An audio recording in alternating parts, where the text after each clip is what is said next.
ഒരു കൂട്ടുകാരനോ ഒരു കൂട്ടുകാരിയോ നിങ്ങളോടോ നിങ്ങളെക്കുറിച്ചോ പറഞ്ഞ ഒരു കാര്യം നിങ്ങൾക്കൊരു ബുദ്ധിമുട്ടായി തോന്നിയിട്ടുണ്ടോ? അവരോട് അതിനെക്കുറിച്ച് സംസാരിക്കണമെന്ന് 100 തവണ ആലോചിച്ചിട്ടും എങ്ങനെ തുടങ്ങണമെന്നറിയാതെ ബൾബടിച്ച് നിന്നിട്ടുണ്ടോ? എന്നാൽ ഇനി വെച്ച് താമസിപ്പിക്കാണ്ട് നേരെ അവരോട് പോയി അതിനെക്കുറിച്ച് സംസാരിച്ചോ. പക്ഷേ എന്തുണ്ടല്ലേ വിശേഷം എന്ന് ചോദിച്ച് തുടങ്ങരുത്. പകരം നിങ്ങൾ ചെയ്യേണ്ടത് ആ വിഷയം സംസാരിക്കാൻ ഒരു പ്രത്യേക സമയം മാറ്റിവെക്കുക. അതായത് എടാ അല്ലെങ്കിൽ എടി, നിനക്ക് സമയം കിട്ടുമ്പോൾ അല്ലെങ്കിൽ നീ ഫ്രീ ആവുമ്പോൾ എനിക്കൊരു കാര്യം സംസാരിക്കാനുണ്ടെന്ന് പറയണം.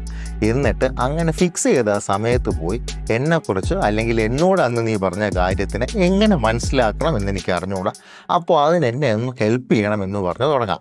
പിന്നെ നിങ്ങൾക്ക് അവരോട് പറയാനുള്ള കാര്യം തുറന്ന് അവരോട് സമാധാനത്തോടെ പറയണം. അവരെന്താണ് പറഞ്ഞതെന്ന് അവരോട് പറയാം, അതിനെക്കുറിച്ച് നിങ്ങൾക്ക് എന്താണ് തോന്നിയതെന്ന് പറയാം. എന്നിട്ട് ആ പറയാനുള്ളതെല്ലാം പറഞ്ഞു കഴിഞ്ഞ് അവർക്ക് പറയാനുള്ളതും കൂടെ സമാധാനത്തോടെ തുറന്ന മനസ്സോടെ കേൾക്കണം. അത് നിങ്ങളുടെ കോൺവെർസേഷനെ പ്രൊഡക്റ്റീവ് ആക്കാനും നിങ്ങൾ തമ്മിലുള്ള ബോണ്ട് കൂടുതൽ സ്ട്രോങ് ആക്കാനും ഹെൽപ്പ് ചെയ്യും.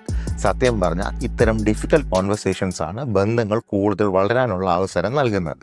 ഇതുപോലെ ഡിഫിക്കൽട്ട് കോൺവെർസേഷൻസ് ക്ലീനായിട്ട് ഹാൻഡിൽ ചെയ്യാനുള്ള നല്ല കുറച്ച് ടിപ്സ് നമ്മുടെ കേട്ടറിവ് ചാനലിലുണ്ട്, കണ്ടു നോക്കുക.